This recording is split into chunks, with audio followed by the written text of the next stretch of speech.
Okay, we are good to go. Just want to make sure my I want to look at how I made PF Chang's reservation.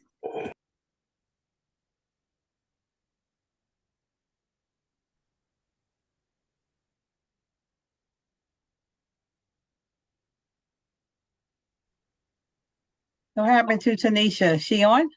I'm right Okay. here. You can start, Tanisha.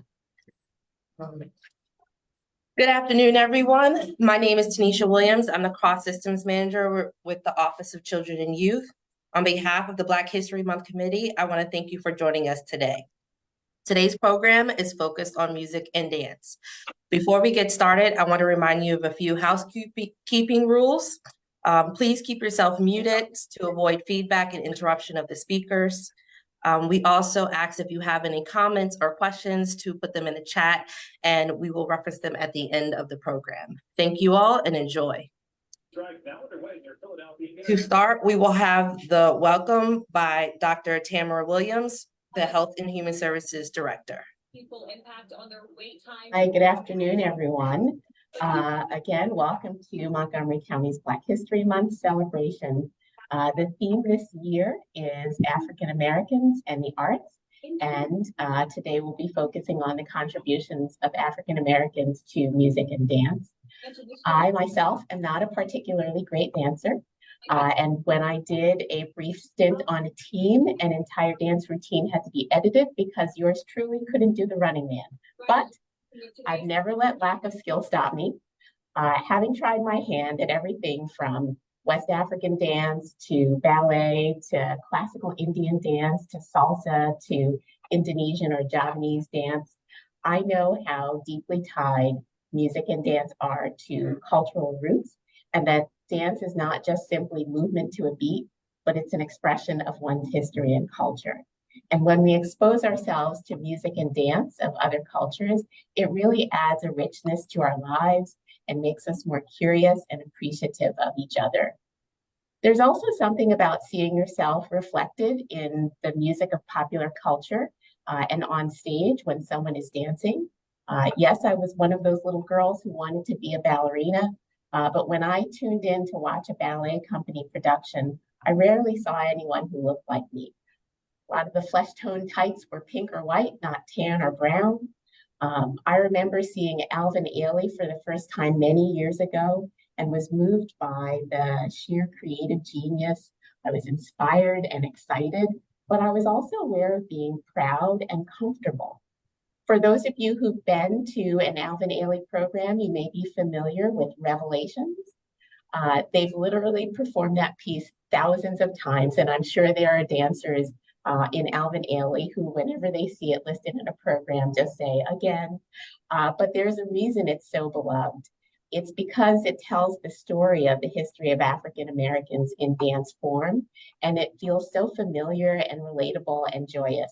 It's part of the reason why, to this day, I still meet a group of friends in Boston to see Alvin Ailey at the Lang Theater almost every year, and it never gets old. So I'm glad that we're celebrating dance and music of Black artists, and hope that you enjoy today's program. Thank you. Thank you. That was a wonderful welcome, Dr. Williams. Next, we will have the invocation from Reverend Brittany Mingo from Enon Tabernacle Church. Good morning, everyone. Thank you all for welcoming me and inviting me into this space. Let us go to God in prayer. Lord, we thank you and we praise you. We bless you, God. We thank you for another opportunity to walk in your will and in your life, God. God, we thank you for the Montgomery Department of Health and Human Services, God, to see this necessary to celebrate and amplify the contributions and the voices of Black people, God, in the arts, and specifically today in music and dance, God. God, we thank you for placing in the hearts and in the culture of our people, God, movement, God. And we thank you for allowing us to express ourselves through dance and through music, God. We know that culturally these things pull us together, God.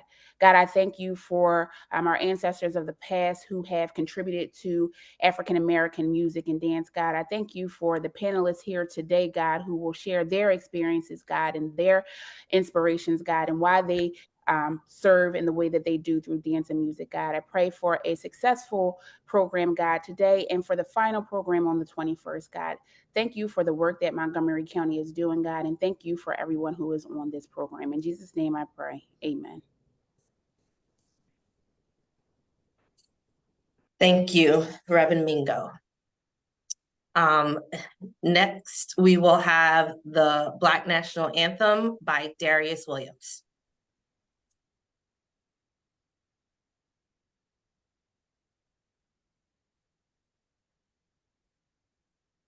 That's my problem. Don't tell me you can't do it. You are lazy now. You don't want to go downstairs and speak.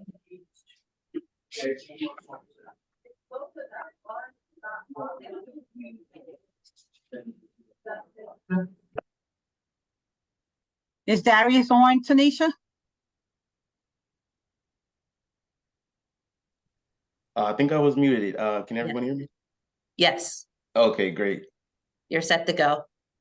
Lift every voice and sing till earth and heaven ring with the harmonies of liberty. Let our rejoicing rise high as the listening skies. Let us resound loud as the rolling sea. Sing a song full of the faith that the dark past has taught us. Sing a song full of the hope that the present has brought us. Facing the rising sun of a new day begun. Let us march on till victory is won.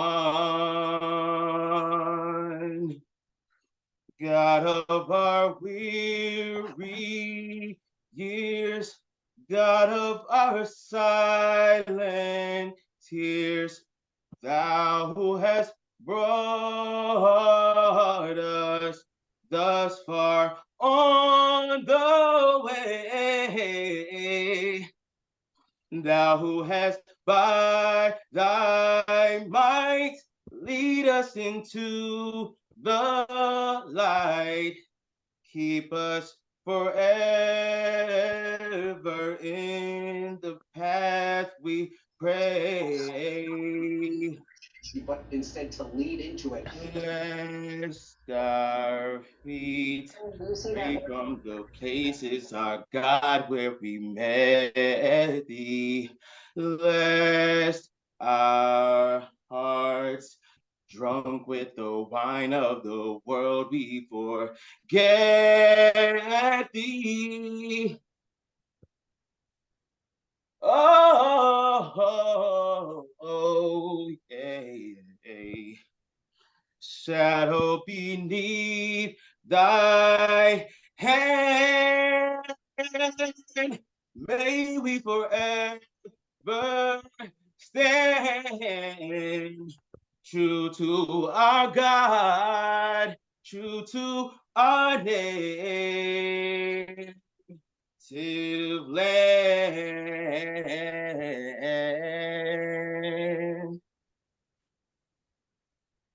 Thank you. Thank you. That was wonderful. Before we move into our panel discussion, we have opening remarks from Tom Bonner, the Deputy Chief Operating Officer.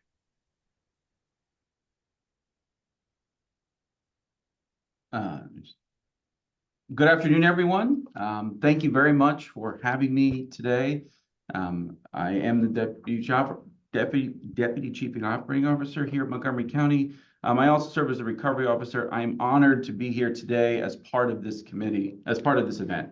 I'm grateful to the planning committee for putting this month of events together and for including me, and for focusing specifically on the arts, because I can speak personally to being motivated to engage deeply because of them. You might note from my appearance, I was not inculcated in a African-American family. I grew up in upstate New York. I graduated from Burn Hills Balsam Lake Public High School outside Albany, about 3 hours north of New York City. When I was there in the 80s and 90s, there was only one family of color in our entire school district. I often wondered, even with the privilege of having never had to actually experience it, what that must have been like for that family. Day to day, just being in school, what got said and what got unsaid. How did that family interact with the district and with teachers and with other parents? I was a kid. I should not pretend today to have been as reflective as I might sound right now. So setting the stage, while everyone around me was white, I was fortunate to have parents who read Langston Hughes to me and teachers who made sure I knew not only what the Harlem Renaissance was, but that Hughes grew up in turn-of-the-century Missouri and Kansas and Cleveland. I heard Sam Cooke on our home stereo. I took jazz at school. Both my brothers were in the jazz band, being better at their instruments than I was, not a surprise. And we were cursorily, of course, just on the surface, taught how the line could be drawn from horrific circumstances in bondage in the 17th and 18th centuries, enough to at least have a question, right? And so I'm not going to pretend that I went to a place that we got doctorates in Black history at the end of it, but we at least were introduced to concepts in my community that were certainly not ubiquitous. In the community where I grew up, I had the good luck to be exposed to Black artists and Black history, even if there remained a lot more understanding to do. And so, as I said, I can speak to being motivated by the arts to engage more deeply in understanding history and understanding how we got to where we are. The kid, for example, who reads Langston Hughes's and Sue's stories is spurned to understand better, like I was, and to learn more, really just to understand things like, what does singing sorrow songs on the banks of a mighty river really mean? I don't know until I dig in about the long history of African rhythms and hymnal foundations, but I do that because of what I heard in Ray Charles or Duke Ellington or Sam Cooke, as my mother used to play for us all the time. My formative years, as it did for many of you, saw seminal, legendary rap and hip hop albums in the early 90s and late 80s explode into the pop culture. And just as I was at the time, a white 15-year-old digging in to understand, someone who looks into what Ice Cube was talking about on his Predator album is going to be engaged in an education unto itself. We live today in an age where people have unfortunately, throughout our country, worked hard to be sure that no one is made to feel uncomfortable simply because they understand the factual history of the United States. These same people are surrounded by music and art and dance and words that grew from a cultural tradition rooting in a hard and difficult and impressive and celebratory history. This is the promise of both Black History Month and of looking through the lens of the arts and why Black history warrants direct and independent consideration and celebration, because all of us benefit from a clear-eyed understanding of our past. I, like many of you, work here in Montgomery County today because of the focus that developed based on those first little tastes in high school and has existed for me since I started studying in college. I focused, and I still continue to focus, on understanding the historic forces that make the United States what it is and working to make it as best I can and work with all of you to do that. I think, as I said, I commend the panel for focusing this year on the arts and for putting all this month-long event together. I'm struck by the fact that this month, 3 days ago, There is a lot of ink spilled across our national publications and media about observing appropriately George Gershwin's Rhapsody in Blue, which in itself was created at the time in 1924 based on a tradition that existed starting in 1624 and in 1724 and 1824 of using the arts and communicating that out and synthesizing together what is ultimately Black history with American history. I appreciate the opportunity to welcome everybody here today. Echoing Dr. Williams's comments, I look forward to the rest of the afternoon and certainly appreciate being included today. So thank you again.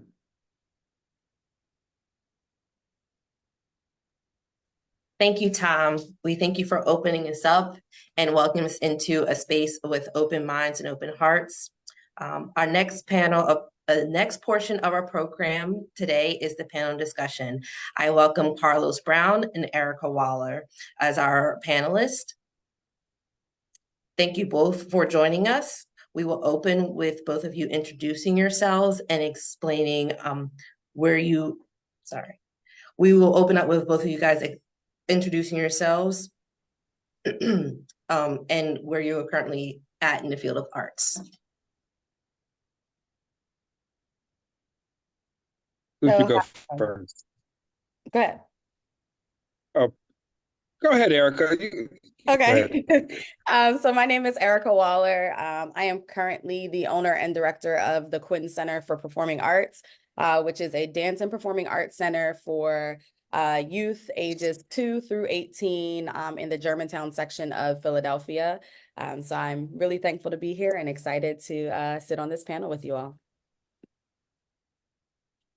And my name is Carlos Brown. I am a producer and a creator, and I live in Norristown, Pennsylvania, the best kept secret of Montgomery County. And I am so honored and privileged to be here with you guys today and speak to you about things that are close to my heart and historical, which is music, hip hop music in particular, which we all love, the music that has changed the world. So thank you for inviting me. Thank you both. We'll start with the first question, which is who or what inspired you to get into this field and how has their work impacted your art? Carlos, we'll start with you. My influencers are mainly my peers, my friends that I grew up with that turned me on to hip hop music, which we all love, which is the KRS-Ones and the Big Daddy Kanes of the world that inspire us. And first and foremost, it came in the love of breakdancing and pulling that tile out and getting on the street corner and doing some windmills and headspins with some of the best people that were in my neighborhood and in my town. Some of the best breakdancers were the Buck Jones and the Lenoris Lee parts of the world and the Carlos Ayalas that really are phenomenal unsung heroes of the hip hop movement. So those are my inspirers, my peers. Thank you. Erica? I would say for me, what inspired me to get into this field as a young girl, your parents put you in different activities and they put me in dance at 2 and it kind of just the passion and love stuck. And kind of growing up in the dance world, I heard this earlier, you do see the pink tights, you do see, not that many people that look like you. And so I was motivated by looking around in my dance classes, sometimes being the only Black dancer, not having that typical body that a ballerina is supposed to have.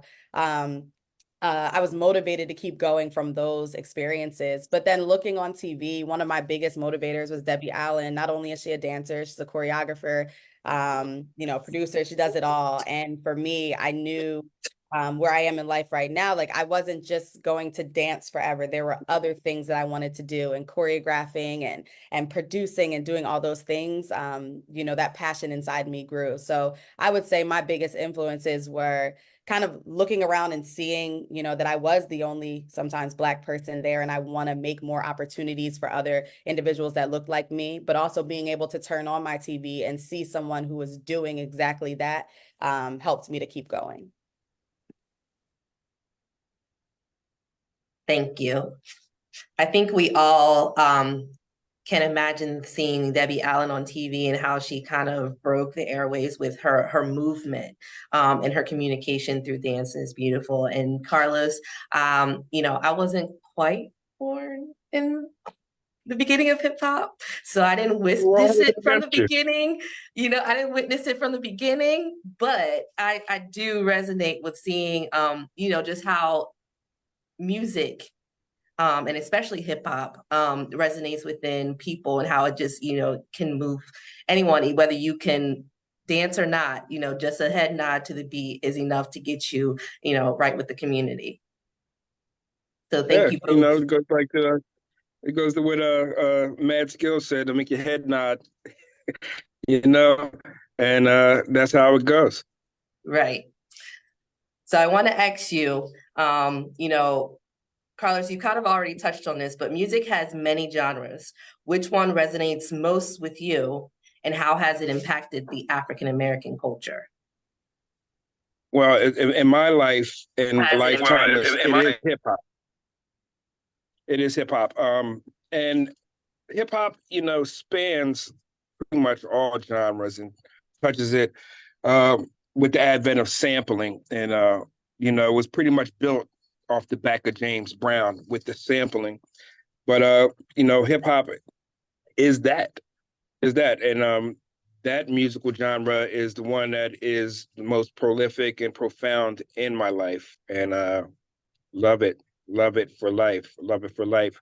It was, you know, started way back when a man named DJ Kool Herc, you know, threw a party, and through this technique, there was the merry-go-round technique, where he took the break part of the beat and just made it go on and on, where the birth of hip hop had happened there in the Bronx. And that's where, you know, they get that break and they do that merry-go-round thing. And that's where the whole breakdancing thing comes from, you know. So I could go on and on about hip hop all day. All day. It is the gift that keeps on giving. Hip hop changed the world. We are world changers. And it, you know, it's taking the baton from, you know, the Marvin Gaye's Let's Get It On and the James Brown's Say It Loud and Say It Proud. It takes on the baton of, you know, the political standpoints, and it takes on the baton from just having fun, you know, and Let's Freak the Chic, where they get the first rap song, which is the Rapper's Delight. So it takes on the baton and we carry it on, and I feel like it's the most prolific form that has come along in a long time.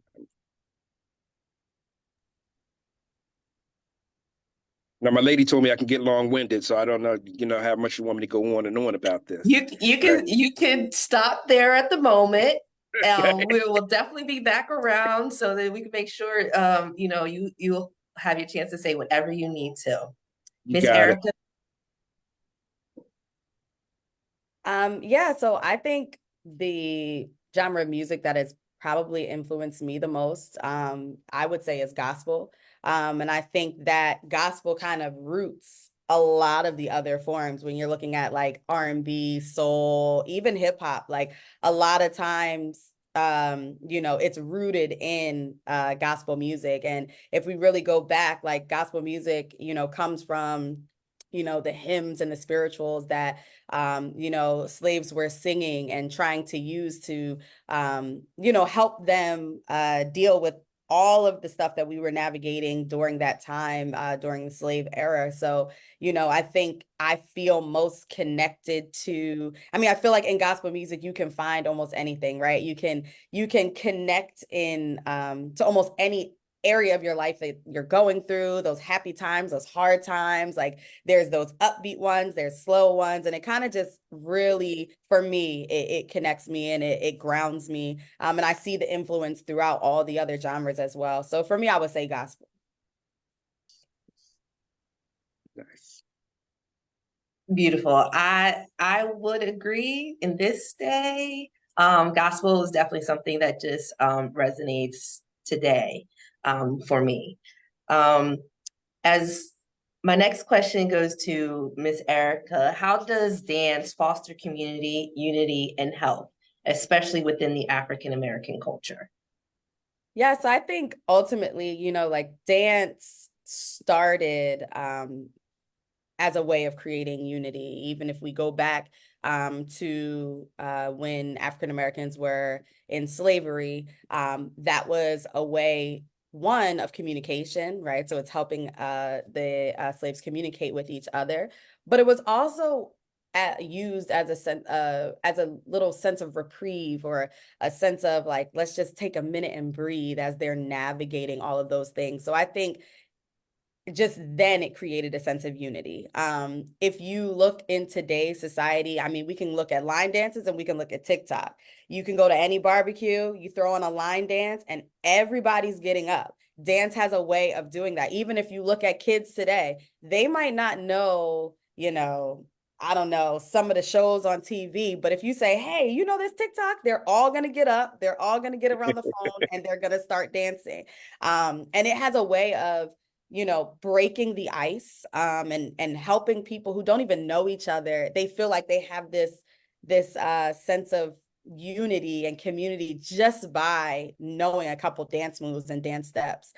Even at my dance studio, when we have new dancers that come in, a lot of times they come in really timid, they don't know anybody, and the minute they see somebody doing a TikTok, they done made their best friend. And it's because it just dance has a way of making you just feel good. And when you feel good, you want to have fun. And ultimately, dance is fun. And so I think just going back to the roots of dance, it just has a way of bringing people together. But also in terms of health, I mean, if we look at it in one way, moving your body, getting up and moving, that's bringing you really good health, but also mental health. I think dance has a way of, for me, when I was dancing and performing, it has a way of allowing me to let go of some things that are troubling me or I'm struggling with, or that's really bothering me, and just be in a moment of being free. And I think that when you move your body, when you listen to music, when you allow the music to like speak to you, you kind of just get free. And I think that for your mental health, for your physical health, I think, dance and music kind of just help you in both ways. I definitely agree. Carlos, I'm going to throw you the same question, since breakdance, you said, was something that you were heavily involved in. So how did breakdance, especially in the era of hip hop, foster community and unity?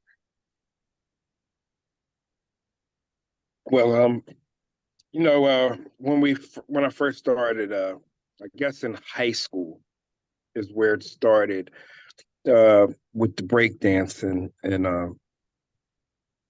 things you do in practice, you do in the show. And, we would always want to be in the talent shows. But it fostered a love for DJing and rapping also.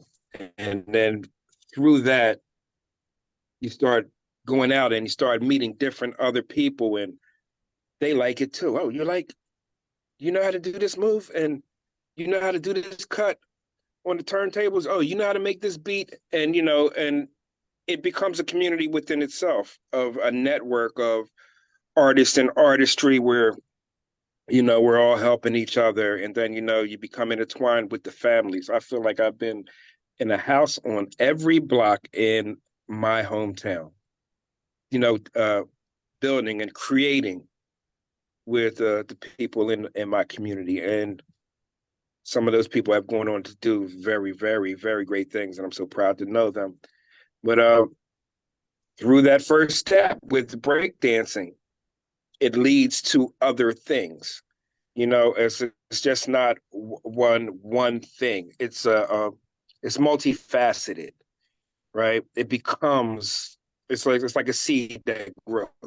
It just becomes a thing. So you just get intertwined with the community through that way. And that's my experience with it through breakdance, which I wasn't the best breakdancer. Let's get this straight. I was not the best breakdancer out there, but I was pretty good. You know what I mean? I gave it an honest try. That's what Pizza Blank is, an honest try.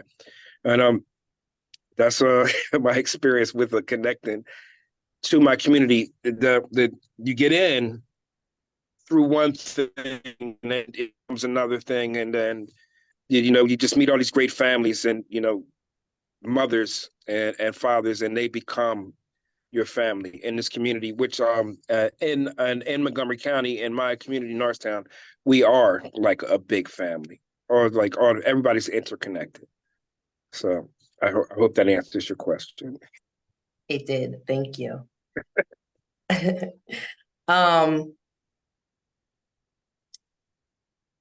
so as I have a question just based on some of the things that were said. Erica, could you tell us some of the different type of dance expression?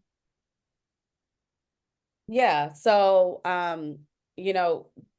dance kind of started specifically with ballet. It was just this classical ballet, Russian, all of that. But thanks to individuals like Pearl Primus and Alvin Ailey and Katherine Dunham, now we have modern, we have hip hop, of course, we have tap, we have jazz, we have Broadway.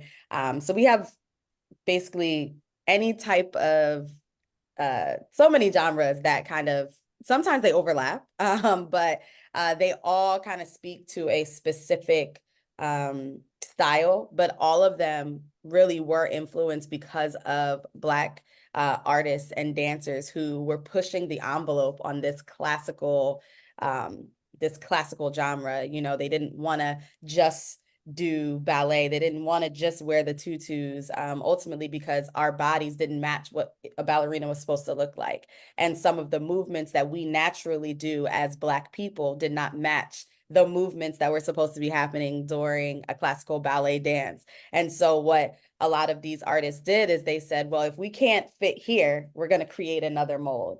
And as you see today, I mean, you see individuals of all races and backgrounds and cultures and ethnicities participating in all these styles. But they really were as a direct influence from individuals, like I said, like Alvin Ailey, Katherine Dunham, and who back then that was considered like, well, what are they doing? This is not dance. But today we know that, ballet isn't the only form of dance. So you'll see a lot of modern dance, contemporary dance, lyrical dance, praise dance. There's all types of dance now because of those individuals. Thank you. Carlos, there was a question that came up, and I'm just going to throw this in there before I move to my final one. Do you know where the name or term for breakdancing came from? Like, how was that term formed?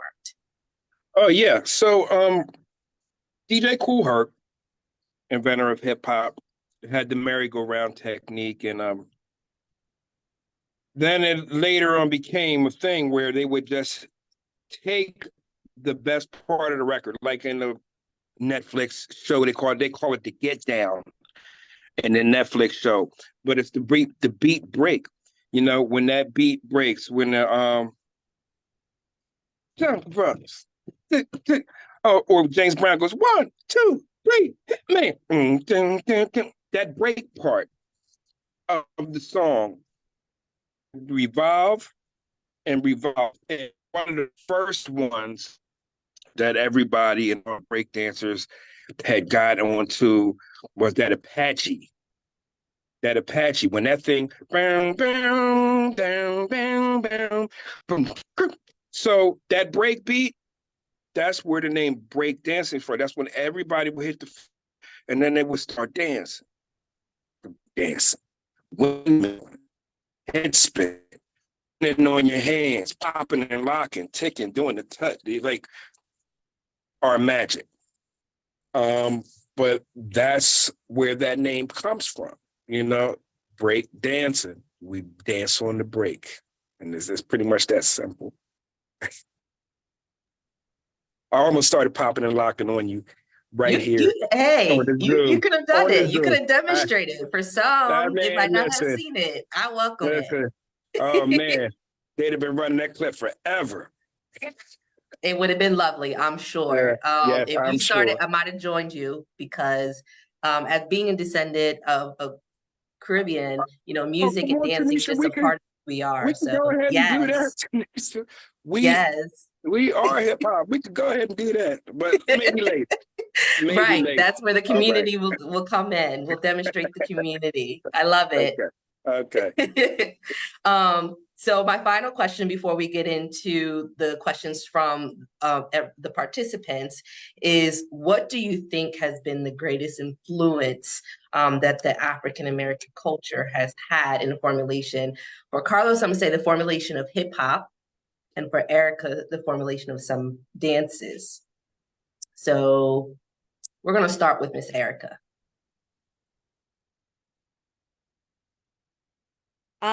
So I think for dance, we're looking at the greatest influence. It's kind of those individuals that I named kind of in my last question. So you know, Pearl Primus and Catherine Dunham and Alvin Ailey. Alvin Ailey is probably the name that, you know, we hear the most, or Bill Bojangles Robinson with TAP. It's these individuals that realized that they weren't going to fit the mold for these classical forms. And so what they did was they used their own, our culture, our Black culture, and like for TAP, with our rhythm and our movements to create another genre where we can fit, and we can express ourselves in the way that we naturally would. And because of that, you look at any dance school and you're seeing tap, you're seeing jazz, you're seeing modern, you're seeing all of these styles that kind of bridged out of that classical style. And what makes that really influential is that, you know, it's not just Black studios that are doing these styles. It's not just Black dancers that are learning about these things. So while we couldn't fit the mold of the traditional dance style and the ballerinas, what we did was we created our own lane, but now look at how that lane is influencing and other dancers, and it's continuing to be passed down from generation to generation. While I would love to say that a lot of studios are teaching the history of where tap came from, or the history of modern dance, and who Catherine Dunham was and who Alvin Ailey was, I can't say that that's being done. But what I will say is I think that the exposure is there. A lot of studios will take their dancers to see Alvin Ailey or Dance Theater of Harlem, and they're getting that little bit of who they are, and that culture. So I think those individuals really, by not just sitting back when we didn't fit the mold and dealing with the adversity, and really pushing through, they're influencing even to this day. You know, Alvin Ailey and Dance Theater of Harlem are impactful even for young dancers. I know for my studio during COVID, when we couldn't meet in person, Alvin Ailey Dance Theater, they streamed some of their performances online. So we would get on a Zoom and I'd get the performance up and we'd sit and watch together.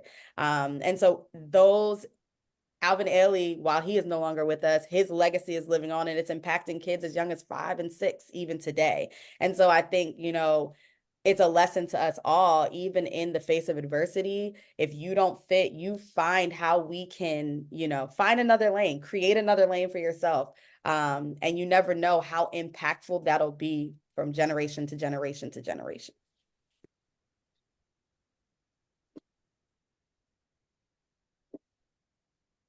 Wow, thank you. Carlos? I'm sorry, can you repost the question again to me? Can you? Sure.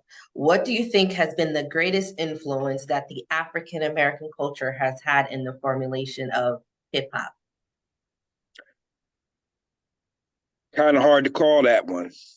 You know, hip hop has so many influences.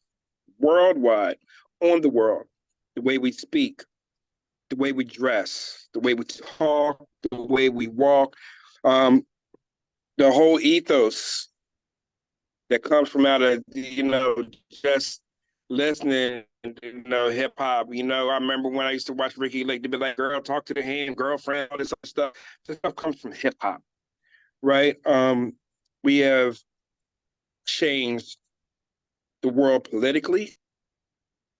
We have changed in the world of fashion. We have changed it comedically.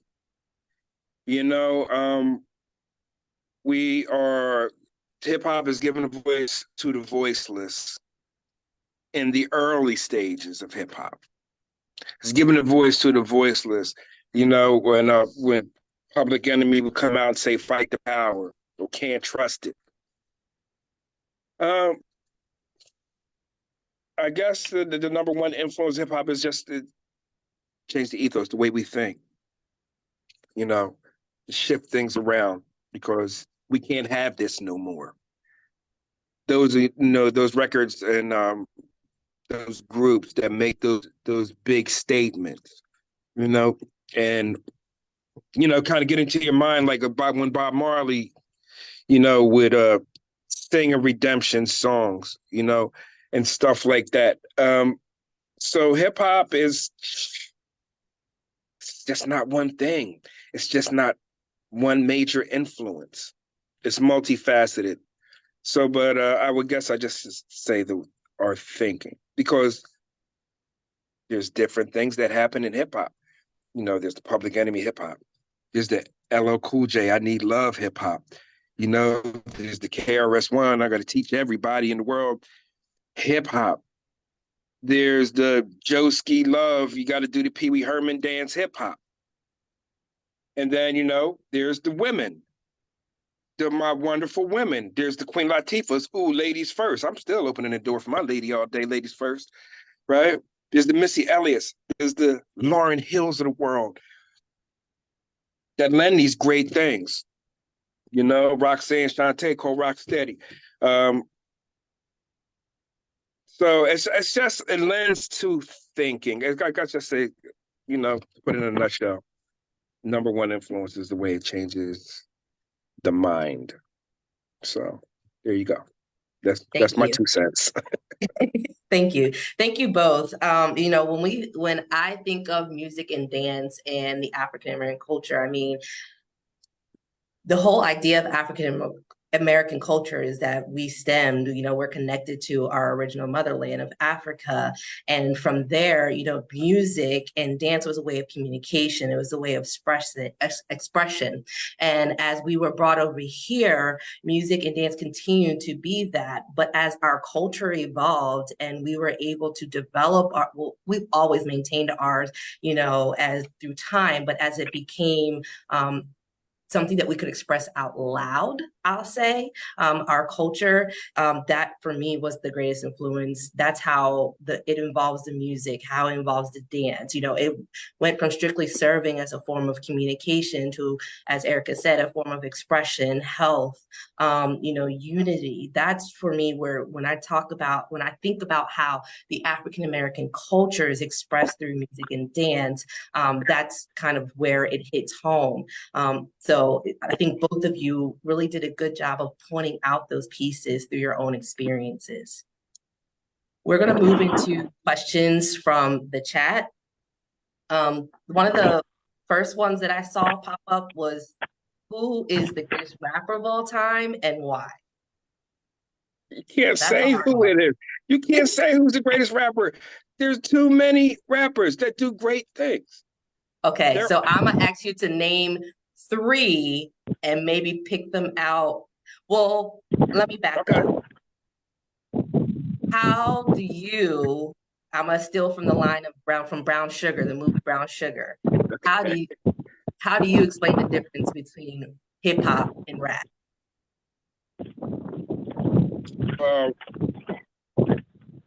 Rap is rapper's delight and hip hop is the message. Because we all know they just was rapping on Rapper's Delight forever and ever. The message is broken glass everywhere, and you know how that just goes on. So it is the telling of a struggle. So rap is, I guess, more towards like the party type of popular thing, and hip hop is a transformation and the giving of information, the teachings, and I guess more of the struggles. It's not hard to tell, and like Nas said, it ain't hard to tell. I excel and prevail. My mic is contacted. I attract. Come on, it's not hard to tell. So that would be my definition. You know what I mean? What's the difference between night and day? Rappers delight. Hip hop is the message. That's what I'm going to say for today. Okay. And if people don't know what the message is, it's the song that goes, "Don't push me, I'm too close to the edge. I'm trying not to lose my head." And if you ain't never visited that moment in your life, then hey, you know what I mean? I know what moment you probably didn't visit in your life. The hip hop, the hibbit, it. You ain't visit that moment. There you go. Stop. Don't get me started. Just get what I'm saying. That's all. Yes, no, I rock with it. And Miss Erica, you have your own dance company. So in the process of starting your own company, was there a point that you wanted to give up due to some of the barriers that you experienced? Absolutely. Yeah, I think, starting any business is hard. It takes a lot. It takes a whole lot. But I think, we are in Philly. We're in a world where we're in a city where there's dance studios at like every corner. You can find a dance studio in any section of the city. Where I am now, there's like 3 studios right in my perimeter. And so I think one of the biggest challenges is figuring out how you're going to survive when you're in a market where there's so much, people can get what they want from this corner, that corner. So for me, I think that was the biggest challenge, worrying about where I'm going to get these kids and how I'm going to get them to stay. But throughout this process and talking with other studio owners, one of the things that a studio owner told me was, she said, "Erica, the dancers that you are supposed to impact their lives are going to be there. And the ones who are supposed to get their influence or impact from somewhere else are going to go somewhere else. The ones that are supposed to be with you are going to be with you." And we are this is our 5th year being open. And I believe that is so true. While we are a small studio, we have about 30 dancers. And I know you can turn left and right in the city of Philadelphia and see studios with like hundreds of dancers. I love where I am because I know each of my dancers by name. I know each of their families. I am able to speak to them and pour into them on a more individual basis, rather than what I thought I wanted when I first started was this big, huge studio with hundreds of dancers. I quickly realized, I'm able to give the same impact, even though my numbers are lower. And that has remained true. And it's a challenge. I mean, I was a dance studio through COVID. That is one of the first activities parents took from kids, right? Extracurriculars. But we were able to still survive. And, I am truly blessed. I'm just thankful that we were able to survive. But I think I had to shift my thinking when I opened, and thinking I was going to look like some of the studios that I grew up going to. And when I didn't look like that, I started to panic. But then I realized, and after talking to that studio owner, who I'm supposed to impact is going to be inside of my doors. So.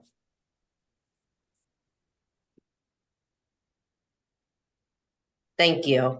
So a question for both of you. Can you remember your earliest exposure to the arts and tell us about that?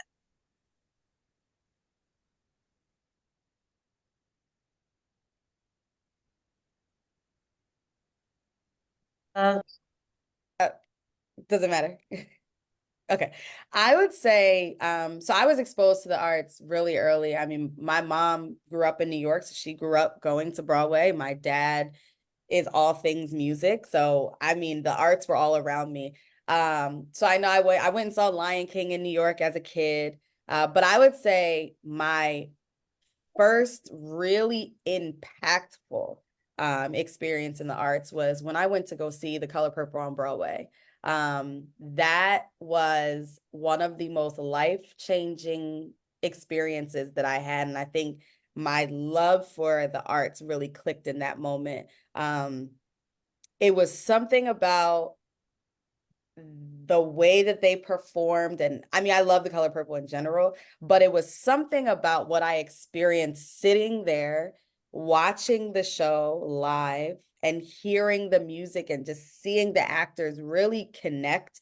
I from that moment was like, the arts is where I belong. And I've seen other shows but The Color Purple was literally the life-changing moment for me in the arts. And I've kind of held on to that since I saw it. I completely resonate with that. The Color Purple is my absolute favorite movie. Seeing it on Broadway was amazing. I would agree. And then the most recent adaptation, I loved it. Despite popular opinion, I guess. I enjoyed it. So I agree with you. I would agree. Carlos, same question for you. Can you remember your earliest exposure to the arts and tell us about that?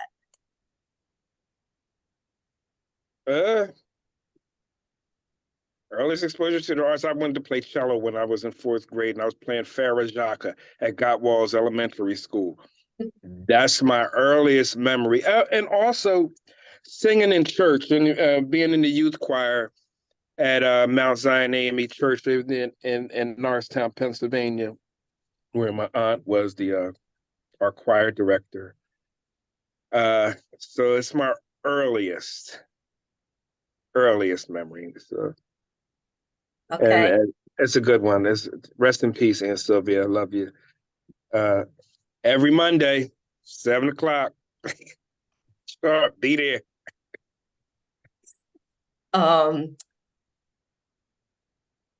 Another question is, do you think that hip hop is evolving or devolving? And has the message changed? Is it more positive or negative?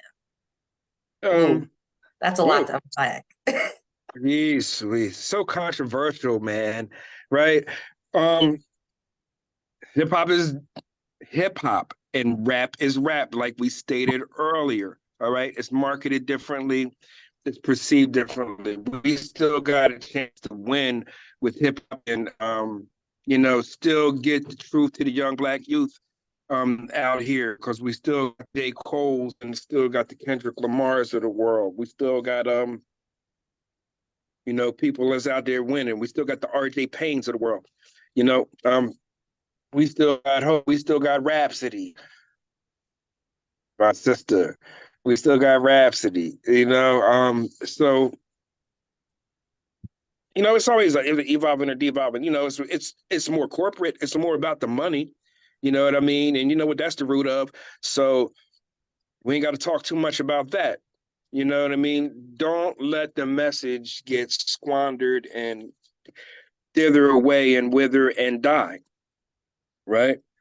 But it is always going to ever evolve. Just like the human race. As we go through life, we learn more, and it just becomes common knowledge. So hip hop is always going to evolve. It's not going to wither away. It's not going to die. It's not going to devolve.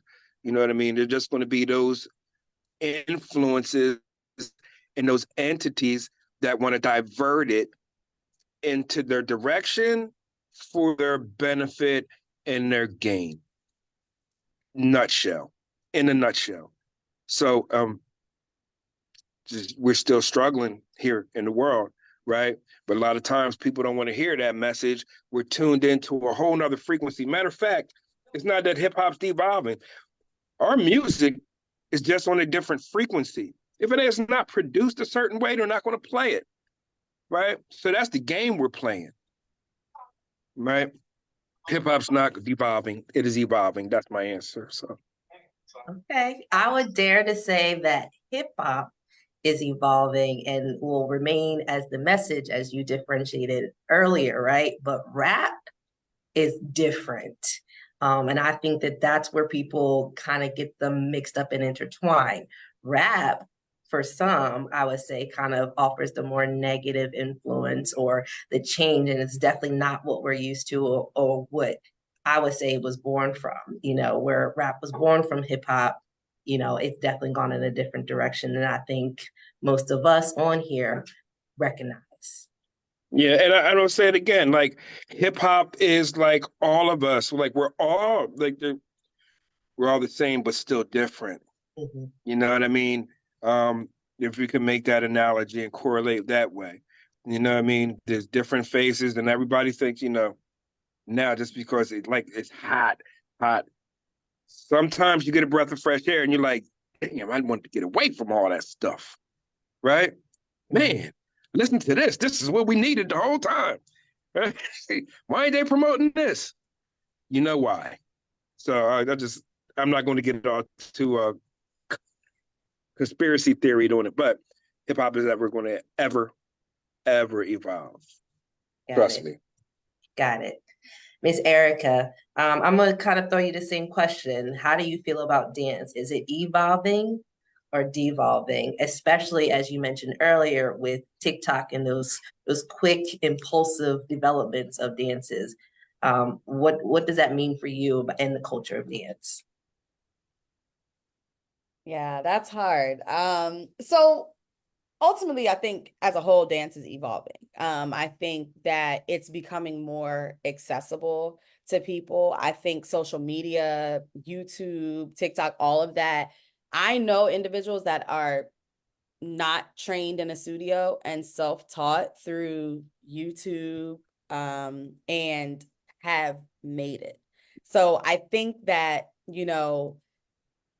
it's this like balancing act, right? So I think there are some things with the TikTok stuff that I think, creates too much exposure of dance in a not so positive way for our younger generation. I think that is the curse that we deal with social media and just where we are in life today. Kids are exposed to things that we would have never been exposed to at that early age because we just didn't have the access. So I think in some respects that is hurting some of the dance culture because, I think some kids are like, oh, I saw it on TikTok, I figured out how to do it, but they're not learning how to actually do it safely and how to actually do it correctly.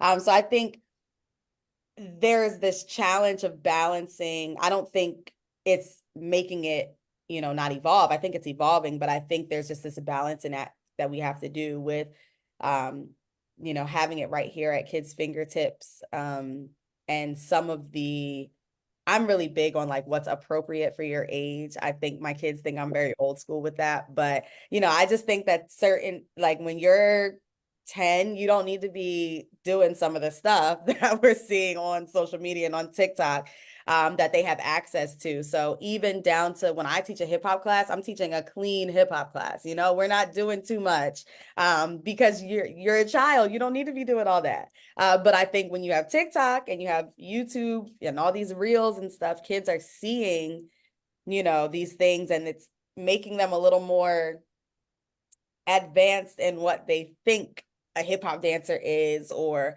so I think it's evolving, but I think there's this challenge for us as dance educators to help our dancers navigate what's appropriate, what's not appropriate, what's trained dancing versus what's just out here just being free, like I like to say. Okay. Definitely, I agree. In terms of your dance company, Erica, is it comprised of kids from all ethnicities or specific to the African American culture and kids? So I do not market that I am only for African American students. However, I think the area that I'm in, and being a small Black business, that's all that I get. I think that sometimes individuals who are not Black will see a small Black business and feel like you're not going to get the same quality of education or the same caliber of dance. And so I think because I'm in Germantown, which, I mean, it's getting gentrified now. So, I mean, there is mixed individuals there, but I do think that I struggle in that aspect of I have all Black dancers, which is beautiful. And I love to speak life and to pour into them and have those real conversations. But I was sharing with one of my friends, I was like, man, I wish that my studio was more diverse. I would love, and ultimately because a lot of my dancers, they go to school with all Black kids. They go to church with all Black kids. And when we show up at some of the competitions and we are the only Black faces that you see, they get scared, they get nervous, they don't know how to repair. They feel like because of everything they see on TV that that every white person is automatically saying something negative about them or talking about them. And so I wish that my studio was more diverse, because I think I have kids at an age where you can influence them and influence them and encourage them to be these positive voices in the community and stop what we're seeing in our world. But in the same breath, I think, it's hard in the area that I'm in. And then, sometimes you don't see a lot of non-Black dancers at Black studios. If you look at a Philadelphia, if you look at, there's Studio Dance Institute of Philadelphia, you don't really see a lot of non-Black dancers. So I think it's a blessing because we can have those real conversations and I can speak life and encourage them as young Black women and really fill them up. But I also wish that I could have a studio that really looked like the world, because I think there's beauty and power in that as well. Thank you. Let's see. Sorry, I want to make sure I'm diversifying the questions to both of you. Carlos, have you ever participated in a dance competition or met any hip hop artists? I've met plenty of hip hop artists. I've never participated in like a dance competition. Like I told you, I'm not the best. I wasn't the best break dancer out there. Why would I get in that contest? You know what I mean? I'll be the ringer to lose, to fix the contest. But no, I've never been in a dance competition. I've been in band battles. Okay. Tell us more about the hip hop artists that you met. So in Norristown, a great friend of mine named Marty Gibbs and Romaine Sims owned a record shop called The Sound of Norristown. And they were a part of, a Black network of independent record shop owners. And with that, any artist, R&B, rapper that came to Philly came through all these mom and pop record shops selling vinyl record shops. They would come through all the time. So, it was the Lox, it was Cannabis, it was Music Soul Child, it was KRS-One, and Ja Rule, name them. They all came through Norristown. It was a funnel. And it was a great thing to have that record shop there. Anytime, the Clumps movie come out, Music Soul Child is singing whatever that song is, dum, dum, dum, dum, dum. He comes through. He's not a rapper. You know what I mean? I don't talk linear. I talk non-linear.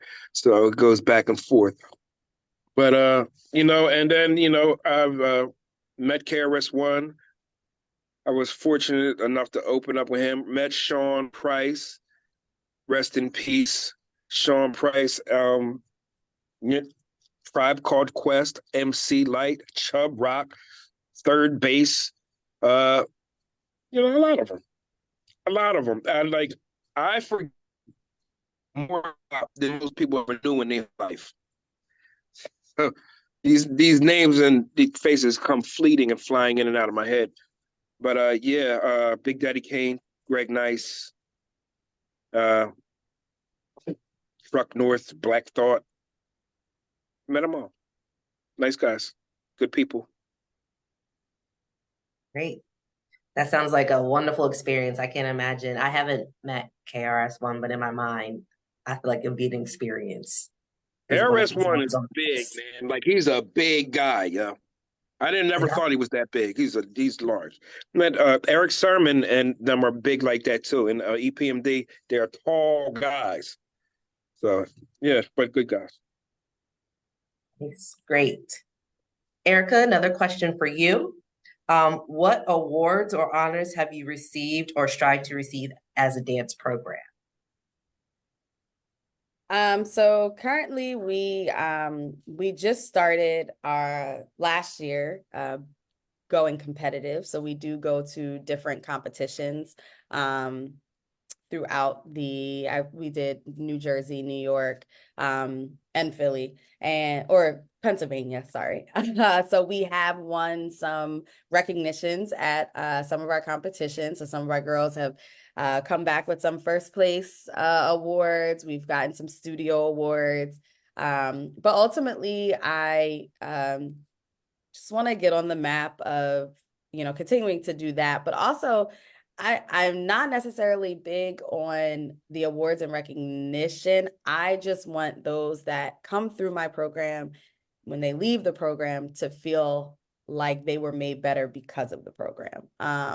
Ultimately, right now I have five dancers in college. And they all call me and they're all like, Miss Erica, you told me this, and now I really understand what you mean. And that's what I do it for.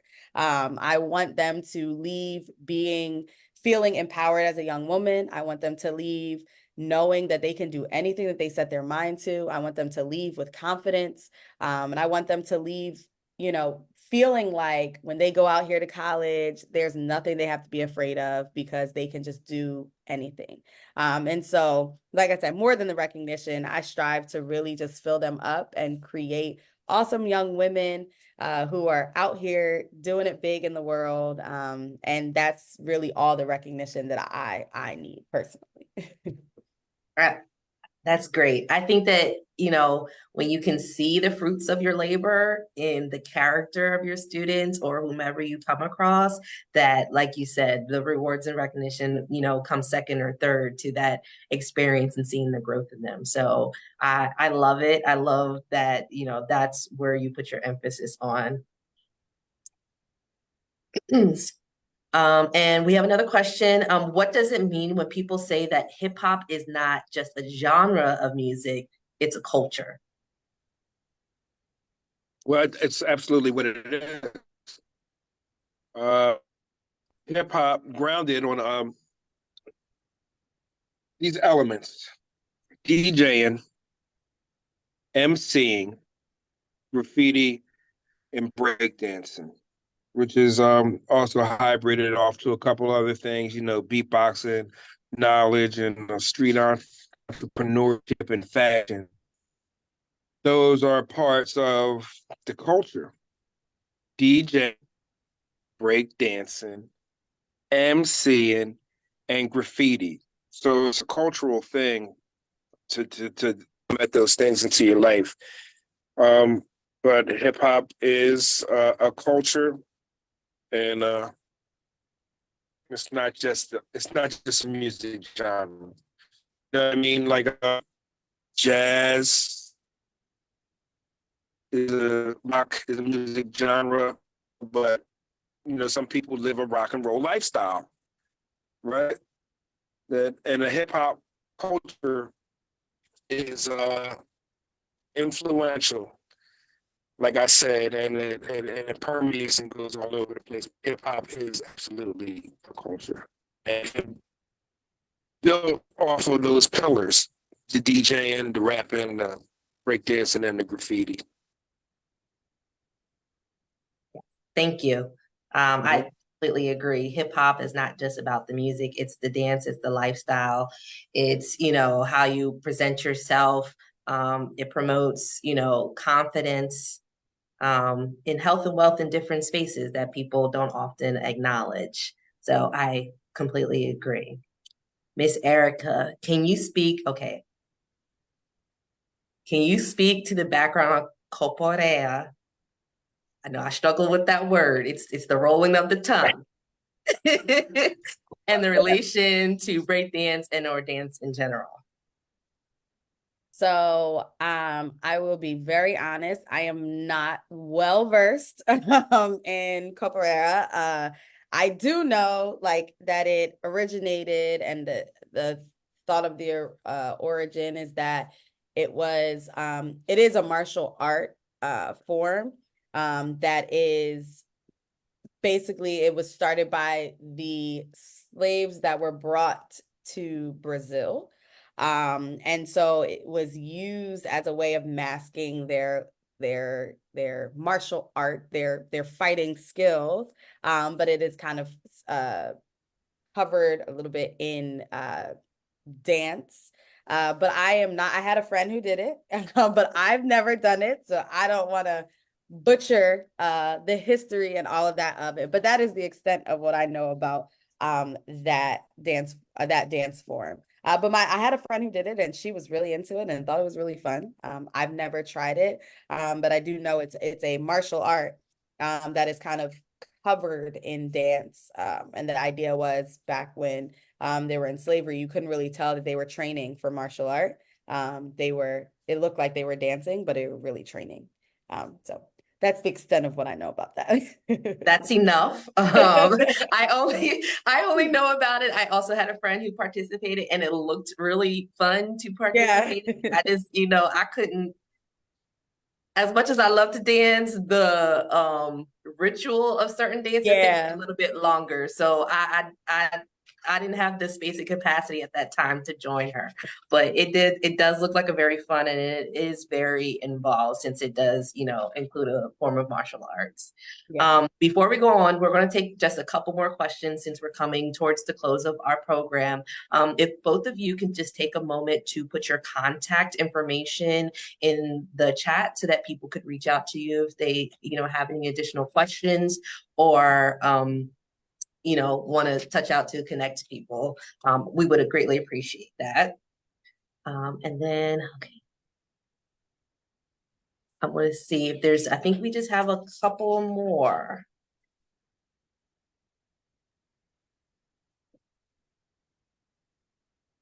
Okay.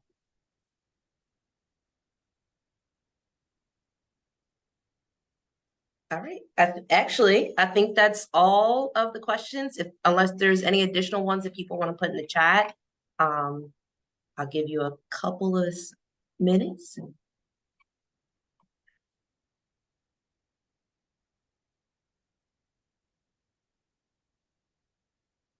feel like I missed one. There's a question, Tanisha, that Darius asked if you feel like hip hop is still genuine and live within the younger artists today. Yep, I was looking for that one. Thank you.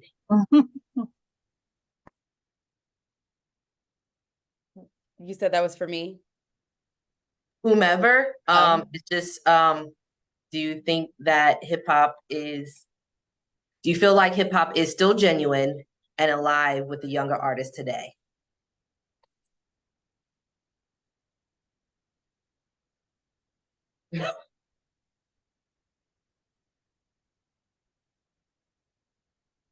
I think for me, and I'm not a hip hop expert, but I think that it is